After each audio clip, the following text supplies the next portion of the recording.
Encore une fois, merci pour ce privilège que nous avons de pouvoir écouter la parole ce matin.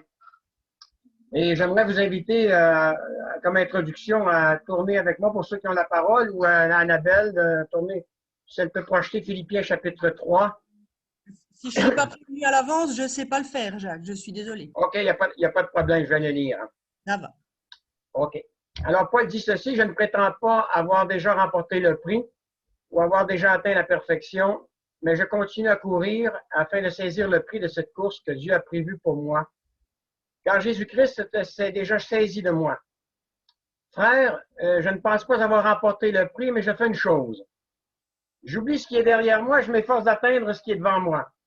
Ainsi, je cours vers le but afin de remporter le prix de la vocation céleste de Dieu, c'est-à-dire le prix que Dieu, par Jésus-Christ, nous appelle à recevoir dans les lieux célestes. Nous tous qui sommes parfaits, c'est-à-dire spirituellement adultes, ayons cette même façon de penser. Cependant, si certains d'entre vous pensent autrement, Dieu vous éclairera à ce sujet. Quoi qu'il en soit, au point où nous en sommes parvenus, où nous sommes parvenus, continuons à marcher le même pas, c'est-à-dire à avancer dans la même direction que nous avons suivi jusqu'à maintenant. Ceux qui connaissent le Seigneur Jésus comme leur sauveur peuvent mettre le passé derrière eux et avancer avec assurance, parce qu'ils ont non seulement la conviction, frères et sœurs, que leurs péchés ont été pardonnés par grâce à ce que Jésus a accompli sur la croix pour eux, mais qu'il est ressuscité des morts et qu'ils ont cette même espérance que Dieu les ramènera aussi un jour de la mort à la vie. Ayant confessé leurs péchés, oubliant ce qui est en arrière, c'est-à-dire oubliant le passé et le chemin qu'ils ont suivi, ils peuvent faire face à l'avenir avec confiance, en s'efforçant de tout leur être et de toute leur énergie à suivre le chemin que Dieu a tracé pour eux. Frères et sœurs, se souvenir de la fidélité de Dieu, on en a parlé ce matin, et oublier nos erreurs du passé, nous permettent de progresser dans la grâce et la connaissance de notre Seigneur et Sauveur Jésus-Christ. Il y a deux affirmations de base avec lesquelles tout chrétien qui veut progresser dans sa foi devrait être d'accord ce matin, et permettez-moi de vous partager ces deux affirmations. Premièrement, nous devons reconnaître qu'il nous est déjà arrivé d'échouer dans le passé, c'est-à-dire que nous sommes passés à côté du but que Dieu s'était fixé pour nos vies. Et deuxièmement, nous devons reconnaître que nous ne sommes pas satisfaits de notre condition spirituelle actuelle, parce que notre plus grand désir, c'est de vouloir ressembler davantage à notre Seigneur et Sauveur Jésus-Christ. Que vous le réalisiez ou non, si vous en êtes arrivé à penser que vous avez atteint une pleine maturité spirituelle, eh bien, vous allez arrêter de progresser dans le Seigneur. De même, lorsque vous êtes prêt à admettre qu'il y a des domaines où vous devez grandir, c'est là le signe d'un chrétien qui veut progresser spirituellement. Et dans les versets que nous venons de lire, nous avons un bref aperçu de la vie de l'apôtre Paul. Au moment où il écrit cette épître, il nous révèle que même lui, le grand apôtre Paul, avait des domaines dans sa vie qui avaient besoin d'être améliorés. Je ne sais pas pour vous, mais cela m'encourage d'apprendre cela ce matin. Et j'aimerais prendre quelques instants avec vous pour examiner de quelle façon l'apôtre Paul, qui aspirait à acquérir cette maturité spirituelle à laquelle Dieu désire que nous acquérions tous, et de quelle façon nous pouvons poursuivre la course que le Seigneur Jésus nous propose à nous aussi de courir, afin que nous puissions remporter le prix. Pensez à toutes les raisons que Paul avait de bomber le torse et de pavoiser concernant sa vie chrétienne. Premièrement, il avait été choisi pour être l'apôtre des gentils, et Dieu l'utilisait deuxièmement pour mettre par écrit des paroles qui lui inspiraient. Il était un véritable gagneur d'âme et un prédicateur hors pair de la parole. Quiconque prenait le temps d'examiner sa vie arrivait à la conclusion que Paul avait déjà atteint le but. Pourtant, Paul connaissait la vérité. Il n'avait pas encore atteint le but, il était toujours en train de travailler pour atteindre cet objectif ultime, celui de ressembler parfaitement à la personne de Jésus-Christ. Concernant sa propre vie, l'apôtre Paul pouvait affirmer qu'il avait atteint une certaine maturité spirituelle, mais qu'il n'avait pas encore atteint cette maturité qui pouvait lui permettre de dire qu'il ressemblait à Jésus. Et au début des versets 12 et 13, il dit « Je ne prétends pas que j'ai déjà atteint le but ou que je sois devenu parfait. Je ne pense pas l'avoir saisi, dit-il, c'est-à-dire avoir manifesté que Christ règne en moi et que j'accomplis entièrement sa volonté. » Frères et sœurs, méfions-nous de ceux qui pensent qu'ils sont arrivés. Paul dit que celui qui pense être debout prenne garde de ne pas tomber. Et si quelqu'un pense être quelque chose alors qu'il n'est rien, il se trompe lui-même. Paul a réalisé qu'il n'était pas encore parfait, mais il ne s'est pas contenté de faire en sorte que cela devait l'amener à ne rien faire pour le Seigneur. Trop de gens sont portés à se décourager par le genre de vie qu'ils pratiquent, au point d'abandonner tout simplement Dieu. J'en ai été témoin, vous en avez été sûrement témoin, et quelle tristesse pour nous. Frères et sœurs, n'oublions jamais que les découragements est l'arme que le diable utilise pour paralyser et neutraliser les chrétiens. Permettez-moi de vous raconter une petite histoire dont le titre est l'outil du diable. Vous avez sûrement, probablement la plupart d'entre vous, entendu cette petite histoire, mais il est intéressant à chaque fois de l'entendre. Un jour fatigué, le diable décide de prendre sa retraite. Je tiens à rappeler ici que c'est une histoire que le diable est toujours actif, frères et sœurs. Comme sa couverture sociale n'était pas suffisante, il décida pour arrondir ses fins de mois de vendre sa trousse à outils. Vous retrouviez tout dans ce coffre à outils. La méchanceté, l'envie, la jalousie, la haine, l'avarice, la suffisance, le mépris, le cynisme et j'en passe. Mais il y avait un outil, frères et sœurs, qui avait été mis à part et qui semblait beaucoup plus usé que les autres. Intrigué, un passant lui dit « Qu'est-ce donc cet outil et pourquoi le vendez-vous beaucoup plus cher que tous les autres? » Le diable répondit « Cet outil, c'est le découragement. » Mais le passant insista « D'accord, mais pourquoi vendez-vous le découragement beaucoup plus cher que tous les autres? » C'est très simple. C'est l'outil le plus efficace à enfoncer dans le cœur de quelqu'un, répliqua le diable. Et lorsque le découragement a été introduit dans le cœur de quelqu'un, ajoute-t-il, il est beaucoup plus facile d'introduire tous les autres outils, quels qu'ils soient. Frères et sœurs, alors que nous courons cette course, Paul va nous rappeler que nous devons rester concentrés sur les choses qui nous empêcheront de nous décourager. Et il va nous révéler ce que sont ces deux choses. Premièrement, ne jamais permettre que nos chutes occasionnelles nous poussent à abandonner la course que nous avons commencé à courir. Et lorsqu'il vous arrive de tomber, comme cela arrive parfois à des athlètes de haut niveau, eh bien, relevez-vous, secouez la poussière et poursuivez la course qui vous est proposée. Et la deuxième chose que Paul nous révèle, c'est qu'un athlète peut s'entraîner de nombreuses heures, mais s'il veut gagner, il doit obéir aux instructions de son coach en courant selon les règles établies. L'apôtre Paul ne dit pas que le Seigneur nous demande d'être le meilleur et de terminer le premier. Il dit que ce qui compte, c'est de terminer la course et de courir cette course selon les règles établies par le Seigneur. Frères et sœurs, Dieu a en réserve une course à parcourir qui est différente pour chacun. La course que nous sommes invités à ressemble à une course à obstacles. C'est-à-dire que pendant nous courons, nous allons rencontrer des obstacles de toutes sortes, des épreuves auxquelles nous ne nous attendions pas à rencontrer. Mais tout au long de notre parcours, frères et sœurs, Dieu ne permettra jamais que nous devrions affronter quoi que ce soit qui soit au-delà de nos forces. Et si nous avons couru selon les règles, eh bien, la récompense qui nous est réservée est au-delà de tout ce que nous pouvons espérer. Jésus a dit, c'est la vérité, celui qui obéit à ma parole ne mourra jamais. Et dans les versets 12, 13 et 14, dans les dernières parties de ces trois versets, l'apôtre Paul va nous transmettre les efforts pour y arriver.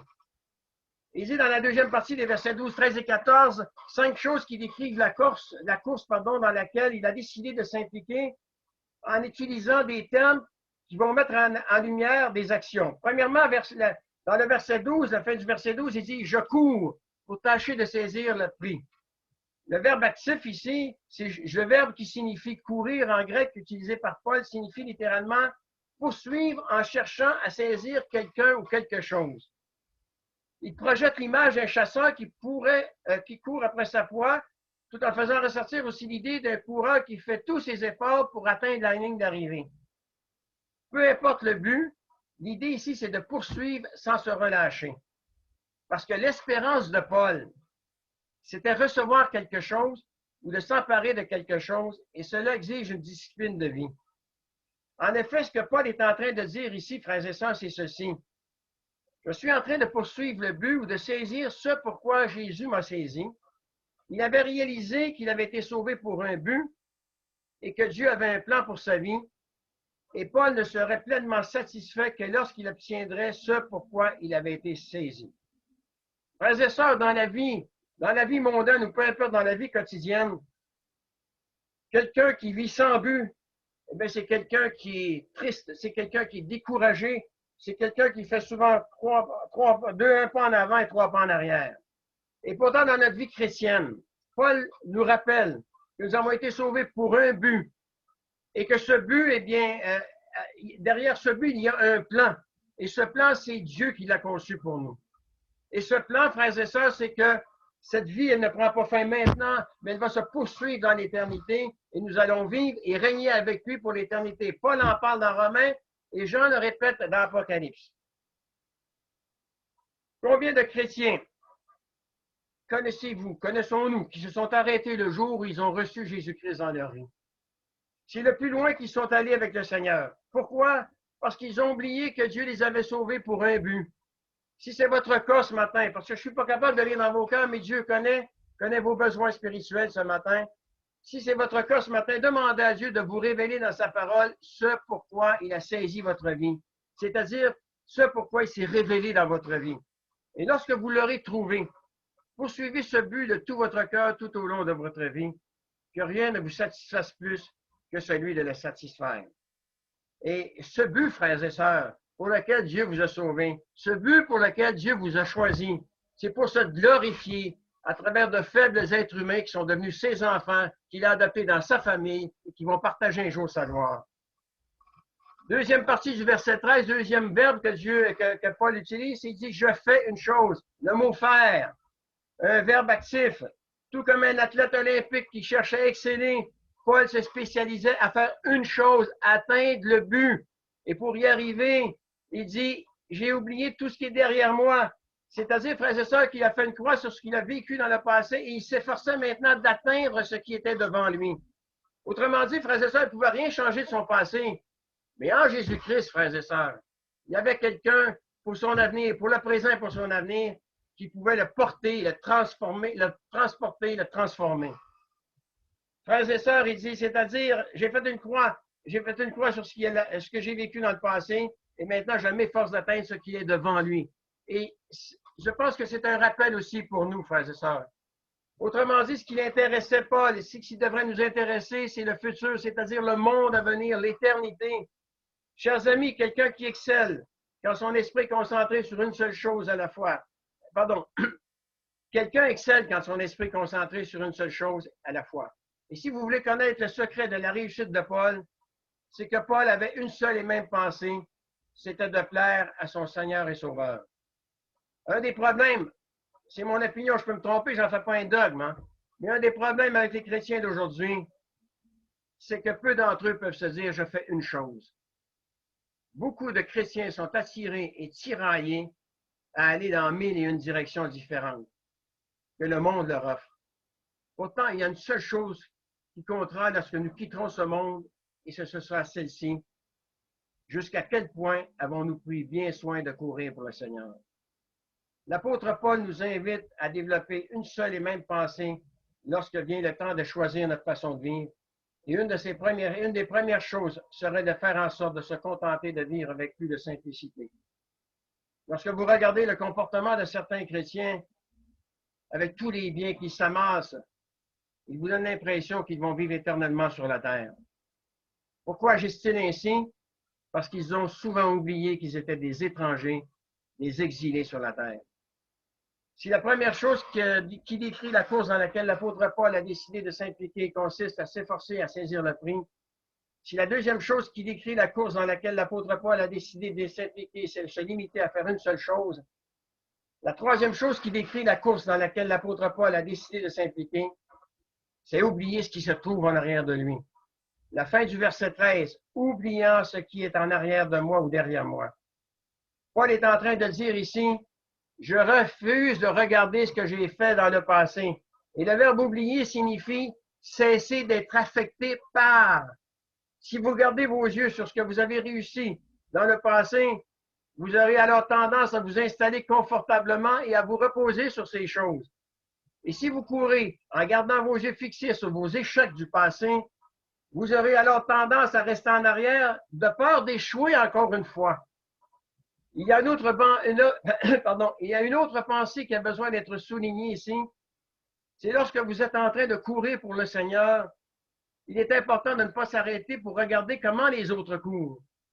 Il y aura toujours des gens qui finiront toujours par vous distancer. Il y en aura toujours d'autres qui seront toujours en retard. Et il y en aura toujours qui abandonneront la course, frères et sœurs. Ne vous inquiétez donc pas de ce que les autres font. Ce qui compte, frères et sœurs, c'est que vous couriez de manière à plaire au Seigneur Jésus. Lorsque nous acceptons de participer à cette course que Dieu nous propose, et la course, elle est différente pour chacun pour arriver au but que Dieu a prévu pour nous. Jésus-Christ doit être notre seul centre d'intérêt. Notre frère Ruben l'a dit souvent dans les messages qu'il nous envoie durant la semaine, gardez vos yeux fixés sur Jésus dont notre foi dépend du début jusqu'à la fin. Il est donc important de nous débarrasser de tout ce qui gêne notre péché, de notre marche, et du péché qui s'accroche facilement à nous, nous rappelle l'auteur de l'Épître aux Hébreux, et de poursuivre résolument la course qui nous est proposée. Gardons fixés les yeux, encore une fois, fixés sur Jésus, dont notre foi dépend du début jusqu'à la fin, répète-t-il. Si la première chose qui décrit la course dans laquelle l'apôtre Paul a décidé de s'impliquer consiste à s'efforcer à saisir le prix, si la deuxième, c'est de s'impliquer à faire une seule chose, si la troisième, c'est oublier ce qui se trouve en arrière de lui, la quatrième chose qui décrit la course dans laquelle l'apôtre Paul a décidé de s'impliquer consiste à regarder en avant. Il dit au verset 13, « Je me porte, me portant vers ce qui est en avant, m'efforçant d'atteindre ce qui est devant moi. » Ce verset représente le coureur alors qu'il approche de la fin. On peut le voir se pencher en avant et traverser la ligne d'arrivée. Et Paul nous dit qu'il s'efforce d'atteindre ce qui est devant lui pour s'assurer qu'il va remporter la victoire. Pourtant, ce n'était pas là. Il ne se contentait pas de rester assis et d'attendre ce que la vie lui réservait. Non, il était trop occupé à faire en sorte que les choses bougent. Il était toujours en mouvement, l'apôtre Paul, cherchant à faire tout ce qu'il pouvait pour devenir semblable à Jésus. Il essayait d'atteindre son plein potentiel en tant que chrétien afin que Dieu soit glorifié. Frères et sœurs, tout au long de cette course à laquelle nous sommes appelés à participer, les obstacles seront nombreux. Beaucoup se refroidiront pendant la course parce qu'ils regarderont aux événements qui surviennent et à tout ce qui se dit autour d'eux.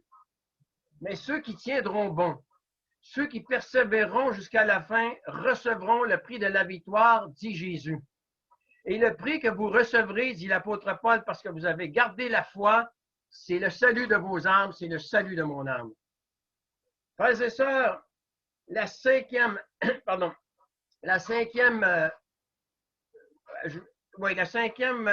chose qui décrit la course dans laquelle l'apôtre a décidé de s'impliquer, pour continuer à courir le but, c'est vraiment, il a dit au verset 14, c'est moi je ne m'arrête pas, moi je ne veux pas reculer, moi je veux continuer à courir, continuer vers le but. Et le mot but sous-entend ce que l'on a vu, ce que l'on a en vue, Autrement dit, Paul ne se laissait pas distraire par ce qui se passait autour de lui.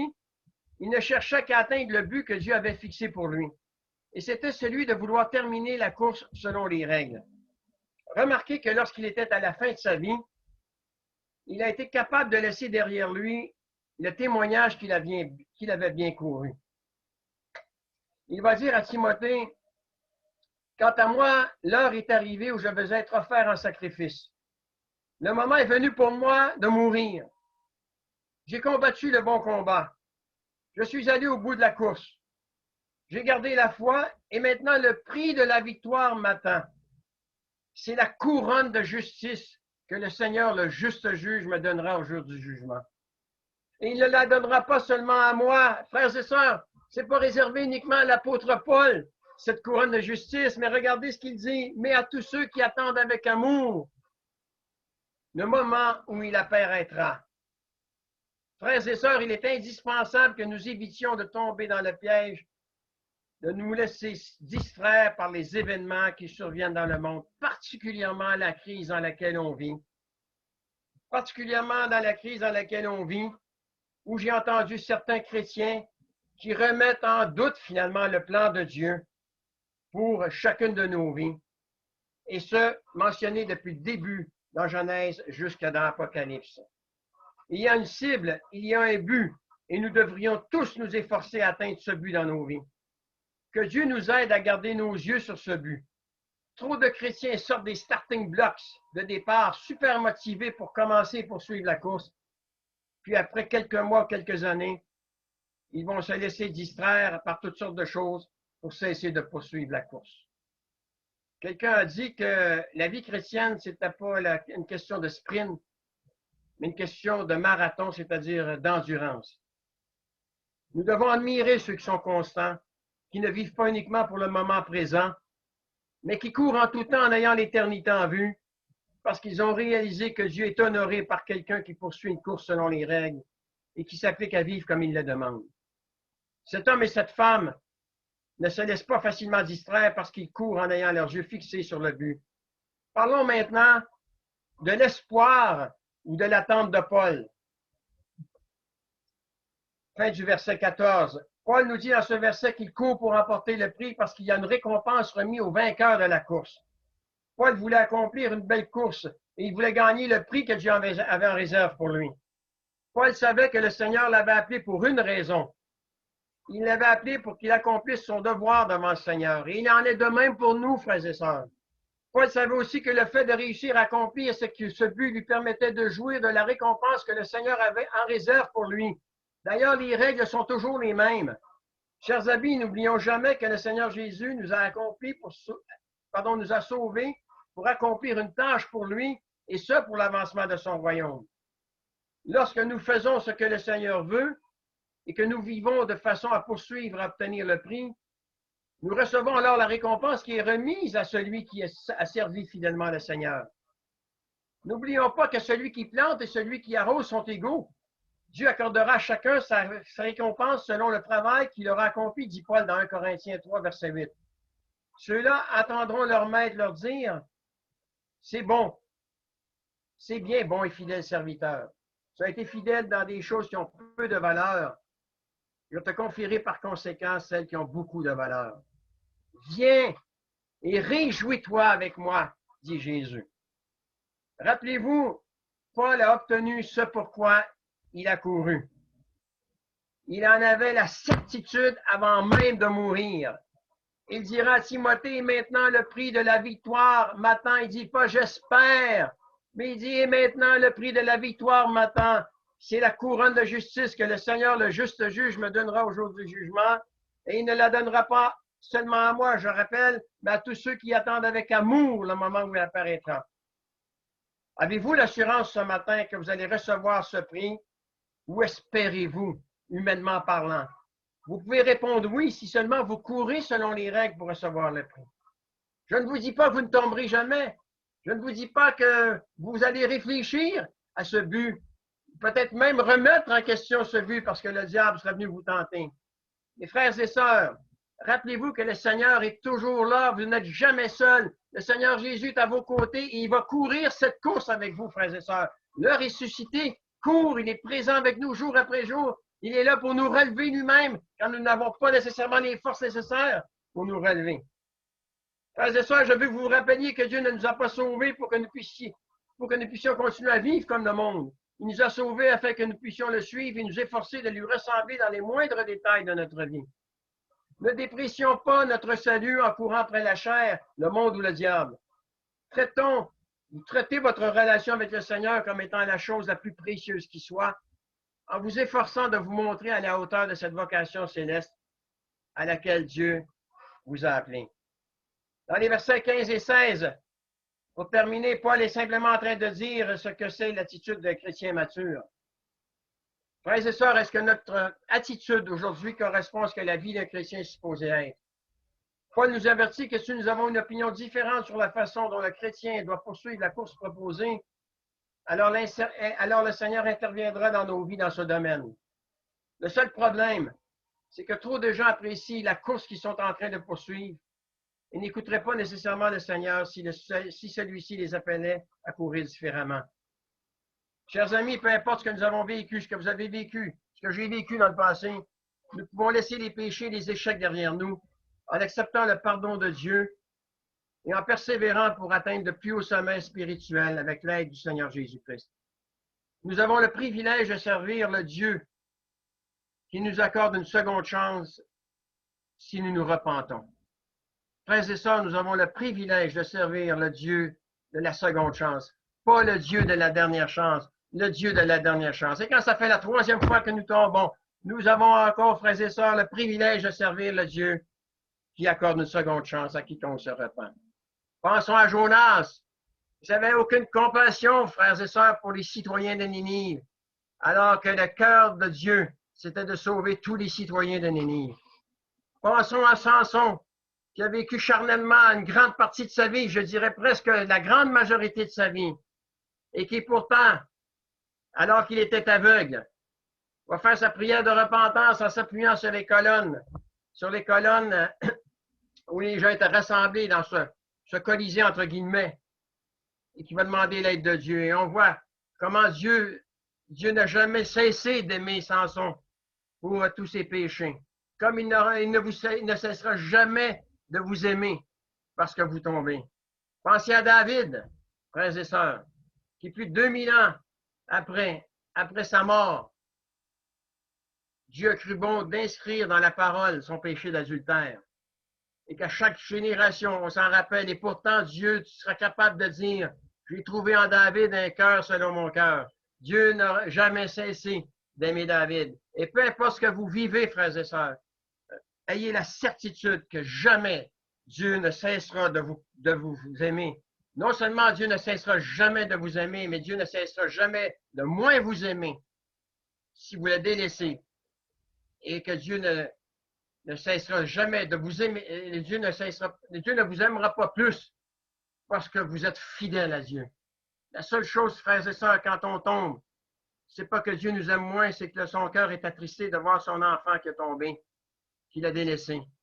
Et que quand nous sommes fidèles à lui, Dieu ne nous aime pas plus. Dieu est dans la joie de voir que son enfant poursuit le but pour lequel Dieu l'a sauvé. Si nous voulons vraiment progresser dans notre vie chrétienne et honorer Dieu par notre façon de vivre, nous devons donc poursuivre la course à sa manière. Nous devons donc courir en ayant nos yeux fixés sur Jésus du commencement à la fin. Il nous faut apprendre à fermer les yeux sur les séductions du monde et faire la sourde oreille au chant des sirènes du compromis. Car si nous voulons ressembler à Jésus-Christ, nous devons être prêts à payer le prix du dévouement et de la lutte. Ce sera une victoire difficile. Jésus n'a jamais promis que ce serait facile. Paul n'a jamais dit qu'il a trouvé sa vie chrétienne facile. Mais à la fin, quand nous verrons le visage de notre Sauveur, bien-aimés, frères et sœurs, nous verrons que cela valait vraiment la peine. Alors, frères et sœurs, de quelle façon courez-vous ce matin? Est-ce que vos yeux sont fixés seulement sur Jésus? J'aimerais vous lire ce cantique 159 dans le GEM qui dit « Vers Jésus, levez les yeux, contemple son visage merveilleux, et les choses de la terre pâliront peu à peu, si tu lèves vers Jésus les yeux. Christ est pour moi un sauveur admirable, un conseiller, un ami merveilleux. Son nom béni n'a rien de comparable, ni sur la terre, ni là-haut dans les cieux. Et si parfois dans mon cœur vient le doute, j'ai un ami qui peut toujours m'aider. Par sa parole, il éclaire ma route. Par la prière, moi, je peux lui parler. Vers Jésus, levez les yeux, contemple son visage merveilleux. C'est tellement vrai, se concentrer uniquement sur Jésus vous montrera la direction que vous avez besoin de prendre pour poursuivre la course avec succès, et ce, pour sa seule gloire et pour votre bénéfice éternel. Pour y arriver, faisons comme Paul, oublions ce qui est en arrière de nous et portons-nous vers ce qui est en avant. Puissions-nous être en mesure un jour de répéter les mêmes paroles prononcées par l'apôtre Paul dans Galates 2:20. J'ai été mis à mort avec le Christ sur la croix, de sorte que ce n'est plus moi qui vis, mais c'est Christ qui vit sa vie en moi. La vie humaine qui est la mienne maintenant, Je la vis dans la foi au Fils de Dieu, qui m'a aimé et a donné sa vie pour moi. Efforçons-nous donc encore plus à nous attacher solidement à l'appel que Dieu nous a adressé, car si nous agissons de cette façon, nous ne tomberons jamais dans le mal. C'est ainsi que nous sera largement accordé le droit d'entrer dans le royaume éternel de notre Seigneur et Sauveur Jésus-Christ, nous dit l'apôtre Paul. Amen. Que Dieu bénisse sa parole ce matin.